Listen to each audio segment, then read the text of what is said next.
If you grew up having to suppress and ignore your bodily sensations and your gut intuition because you were trying to keep the peace and stay safe and get your needs met in a kind of unhealthy situation growing up, then most likely you still have patterns where you will ignore and suppress and gaslight your own, warning signals from within. So, cognitive dissonance is when we feel like something is really off, but we can't necessarily logically understand what it is. However, our intuitions and our bodies are very smart and they are there for us, and all of our feelings do matter.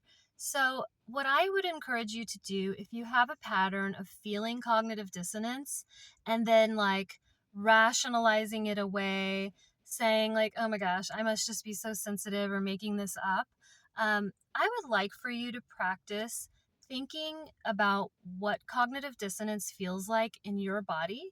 Like, do you get a knot in your stomach? Do you feel like you're going to pass out? Do you have waves of emotions?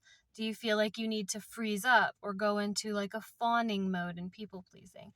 Just think back over scenarios where you've felt cognitive dissonance and what does it typically feel like for you? Sometimes it can feel different if, let's say, you're in a situation where the stakes feel especially high. You might have a different sensation than when the stakes are lower, such as, oh, I think that the waitress just lied to me at the restaurant. That cognitive dissonance may not feel the same as I think my spouse is cheating on me, right?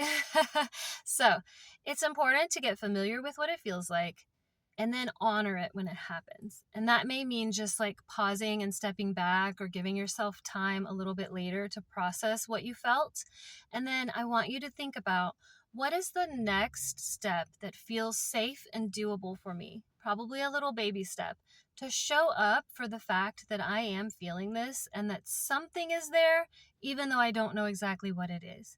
So maybe you need to go to someone privately and just say, hey, I'm feeling this way, and it's important to me that I feel like there's trust and safety or transparency or whatever. Can we talk about this? And again, it doesn't have to be dramatic, it doesn't have to be accusatory, but just something to open the door, because that's a little way you're showing up for yourself. Now, if that person turns around and says, you are too sensitive, that never happened, you're making stuff up, that's information for you about where they're at and what they can handle, how they're going to be engaging you. And you can then show up for yourself by sitting with that and saying, how does that feel for me? Can I have another conversation where I set a different expectation or boundary around how we communicate? Is there some kind of proof that I need this person to provide for me that what they said was true?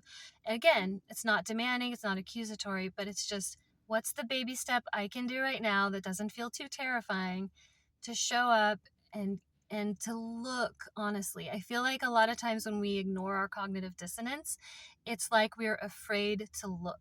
We have too much at stake in that situation or that relationship that we don't want to believe something negative could possibly be true, and that we might lose that thing, that relationship, as we want it to be.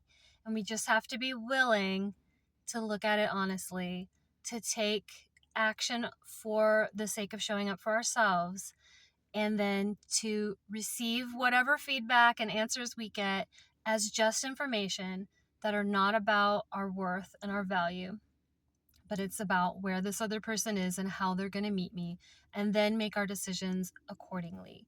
So let me know what your experience is with handling cognitive dissonance, how it feels for you, what things have helped you to show up for yourself instead of suppressing those feelings.